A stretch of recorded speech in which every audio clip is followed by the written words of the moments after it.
Assalamualaikum warahmatullahi wabarakatuh. Perkenalkan, nama saya Hairunisa 7202 12984 dari Prodi Manajemen. Baik, saya di sini akan menjelaskan kembali sebuah materi perpajakan dari pertemuan kedua. Stelsel pajak, di mana di stelsel pajak di sini ada 3 jenis, yaitu stelsel nyata atau real stelsel, anggapan atau fiktif, dan yang terakhir ada stelsel campuran. Jadi, apa itu stelsel pajak? Stelsel pajak merupakan sistem pemungutan pajak yang digunakan untuk menghitung besarnya pajak yang harus dibayarkan oleh para wajib pajak. Pemungutan pajak dapat dilakukan dengan 3 stelsel yaitu stelsel nyata, stelsel anggaran, dan stelsel campuran. Yang pertama, stelsel nyata atau real, yaitu menyatakan bahwa pengenaan pajak didasarkan pada objek yang sesungguhnya terjadi, atau untuk pajak penghasilan, maka objeknya adalah penghasilan. Oleh karena itu, pemungutan pajak baru dapat dilakukan pada akhir tahun pajak, yaitu setelah semua penghasilan yang sesungguhnya dalam 1 tahun pajak diketahui.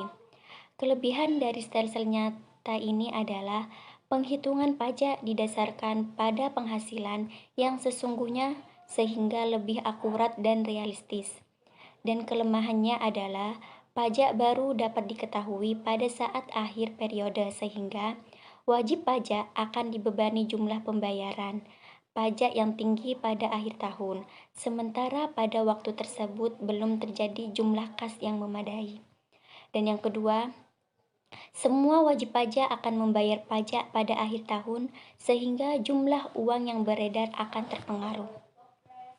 Dan yang kedua ada stelsel anggapan atau fiktif, menyatakan bahwa pengenaan pajak didasarkan pada suatu anggapan yang diatur oleh undang-undang. Kelebihan stelsel fiktif adalah dapat dibayar selama tahun berjalan tanpa harus menunggu sampai akhir tahun. Misalnya, pembayaran pajak dilakukan pada saat wajib pajak memperoleh penghasilan tinggi atau mungkin dapat diangsur dalam tahun berjalan. Sedangkan kelemahannya adalah pajak yang dibayar tidak berdasarkan pada keadaan yang sesungguhnya, sehingga penentuan pajak menjadi tidak akurat. Dan yang terakhir, ada stelsel campuran, menyatakan bahwa pengenaan pajak didasarkan pada kombinasi antara stelsel nyata dan stelsel anggapan. Pada awal tahun, besarnya pajak dihitung berdasarkan suatu anggapan, kemudian pada akhir tahun besarnya pajak dihitung berdasarkan keadaan. Jika besarnya pajak berdasarkan keadaan sesungguhnya lebih besar daripada besarnya pajak menurut anggapan, wajib pajak harus membayar kekurangan.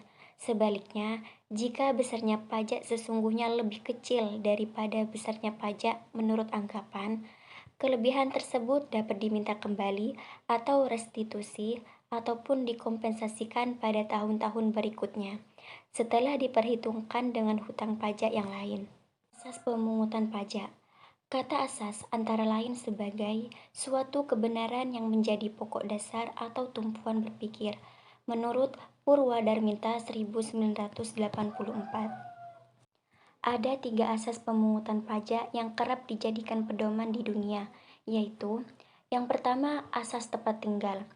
Pemungutan pajak ini dilakukan berdasarkan domisili atau tempat tinggal seseorang. Dan yang kedua, asas kebangsaan. Pemungutan pajak dilakukan berdasarkan kebangsaan seseorang. Sebagai contoh, meskipun ada orang Amerika yang tinggal di Jepang, orang tersebut tidak bisa diwajibkan untuk membayar pajak karena kebangsaannya bukan Jepang. Dan yang ketiga, asas sumber. Pemungutan pajak dilakukan berdasarkan sumber atau tempat penghasilan berada. Sedangkan di Indonesia kita memiliki 7 asas pemungutan pajak yang selalu dijadikan pedoman. Yang pertama, asas finansial. Berdasarkan asas ini, pungutan pajak dilakukan sesuai dengan kondisi keuangan atau finansial, atau besaran pendapatan yang diterima oleh wajib. Yang kedua, asas ekonomis.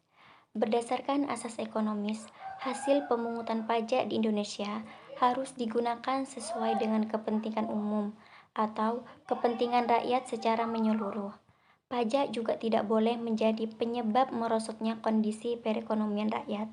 Bahkan, dengan adanya pemanfaatan hasil pajak, diharapkan pemerintah bisa membangun negeri ini secara maksimal tanpa harus mendapatkan pembiayaan melalui skema lain, seperti utang luar negeri. Yang ketiga, asas yuridis. Asas yuridis pemungutan pajak di Indonesia adalah Pasal 23 Ayat 2 Undang-Undang 1945. Selain itu, pemungutan pajak di Indonesia juga diatur oleh beberapa undang-undang, yaitu Undang-Undang Nomor 28 Tahun 2007 tentang Ketentuan Umum dan Tata Cara Perpajakan atau KUP. Undang-Undang Nomor 36 Tahun 2008 tentang Pajak Penghasilan atau PPH. Undang-Undang Nomor 42 Tahun 2009 tentang Pajak Pertambahan Nilai Barang dan Jasa serta pajak penjualan atas barang mewah. Undang-Undang Nomor 19 Tahun 2000 tentang aturan dan prosedur penagihan pajak dengan surat paksa. Undang-Undang Nomor 20 Tahun 2000 tentang Biaya Perolehan Hak Atas Tanah dan Bangunan atau BPHTB. Undang-Undang Nomor 14 Tahun 2002 tentang Pengadilan Pajak yang berlaku di Indonesia. Undang-Undang Nomor 12 Tahun 1994 tentang Pajak Bumi dan Bangunan atau PBB. Yang keempat, asas umum. Asas pemungutan pajak yang selanjutnya adalah asas. Berdasarkan asas ini, pemungutan pajak di Indonesia didasarkan atas keadilan umum. Artinya, baik pemungutan maupun penggunaan pajak memang dirancang dari dan untuk masyarakat Indonesia. Yang kelima, asas kebangsaan. Berdasarkan asas kebangsaan, setiap orang yang lahir dan tinggal di Indonesia wajib membayar pajak sesuai ketentuan yang berlaku di negeri ini. Berdasarkan asas kebangsaan pula, warga asing yang tinggal atau berada di Indonesia selama lebih dari 12 bulan tanpa pernah sekalipun meninggalkan negara ini wajib dikenai pajak selama penghasilan yang mereka dapatkan bersumber dari Indonesia. Yang keenam, asas sumber. Asas sumber merupakan dasar pemungutan pajak sesuai dengan tempat perusahaan berdiri atau tempat tinggal wajib pajak. Jadi, pajak yang dipungut di Indonesia hanya diberlakukan untuk orang yang tinggal dan bekerja di Indonesia. Dan yang ketujuh, asas wilayah. Asas ini berlaku berdasarkan wilayah tempat tinggal wajib pajak. Sistem pemungutan pajak merupakan sebuah mekanisme yang digunakan untuk menghitung besarnya pajak yang harus dibayar wajib pajak ke negara. Di Indonesia berlaku 3 jenis sistem pemungutan pajak, yakni Self-Assessment System, Official Assessment System, dan yang terakhir Withholding Assessment System. Self-Assessment System merupakan sistem pemungutan pajak yang membebankan penentuan besaran pajak yang perlu dibayarkan oleh wajib pajak yang bersangkutan. Yang kedua, Official Assessment System merupakan sistem pemungutan pajak yang membebankan wewenang untuk menentukan besarnya pajak terutang pada fiskus atau aparat perpajakan sebagai pemungut pajak. Dan yang terakhir, Withholding System. Pada withholding system, besarnya pajak dihitung oleh pihak ketiga yang bukan wajib pajak dan bukan juga aparat pajak atau fiskus. Jenis pajak yang menggunakan withholding system di Indonesia adalah PPh pasal 21, PPh pasal 22, PPh pasal 23, dan PPh final pasal 4 ayat 2 dan PPN. Hambatan pemungutan pajak. Hambatan terhadap pemungutan pajak dapat dikelompokkan menjadi 2, yaitu perlawanan pasif dan perlawanan aktif.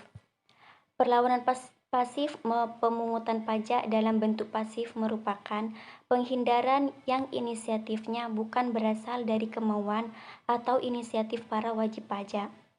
Sedangkan perlawanan aktif adalah Perlawanan yang inisiatifnya berasal dari wajib pajak itu sendiri, melalui serangkaian upaya yang sistematis, secara langsung bertujuan untuk menghindar pajak atau mengurangi kewajiban pajak yang semestinya harus dibayarkan, berupa tindakan cara-cara tertentu untuk mengurangi, menggelapkan, menyeludupkan, dan menghilangkan beban pajak yang seharusnya dibayar, sehingga mengakibatkan berkurangnya penerimaan pajak negara.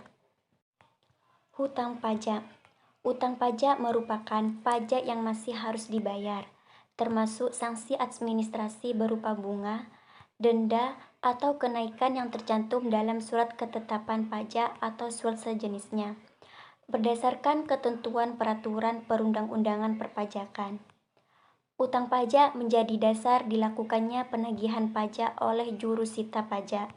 Dilihat dari kondisinya, timbulnya utang pajak dapat terjadi karena dua kondisi, yaitu kondisi formil dan yang kedua kondisi material. Kompensasi. Kompensasi dalam kondisi ini merupakan keputusan yang ditujukan kepada wajib pajak yang memiliki tagihan di luar pajak tidak diperkenankan dari penghasilan bruto. Kadaluarsa pajak. Kadaluarsa pajak merupakan kondisi di mana masa penagihan pajak telah melampaui waktu terutang pajak atau masa pajak atau tahun pajak bersangkutan. Pembebasan.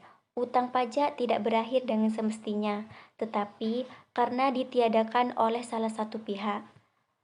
Pembebasan biasanya tidak diberikan kepada pokok pajaknya, tetapi terhadap sanksi administrasi. Penghapusan. Sifat penghapusan sama dengan pembebasan, tetapi diberikan kepada wajib pajak. Penghapusan hutang pajak bisa disebabkan karena kondisi keuangan wajib pajak atau kematian. Tarif pajak. Secara umum, tarif dapat diartikan sebagai besaran nilai yang dikenakan untuk barang tertentu. Jika dihubungkan dengan pajak, maka tarif adalah besarnya nilai yang menentukan besaran pajak yang harus dibayarkan oleh wajib pajak kepada pemerintah. Jenis-jenis tarif pajak.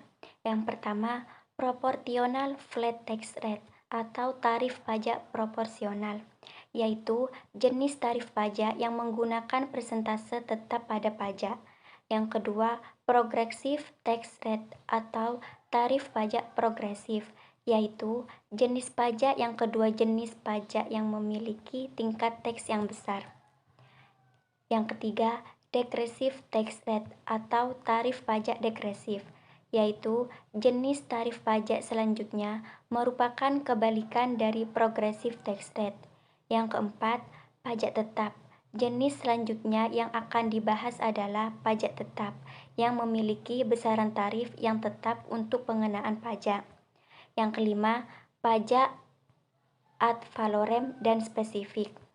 Jenis tarif pajak yang terakhir adalah pajak ad valorem dan spesifik yang diberlakukan untuk barang impor dengan persentase tertentu.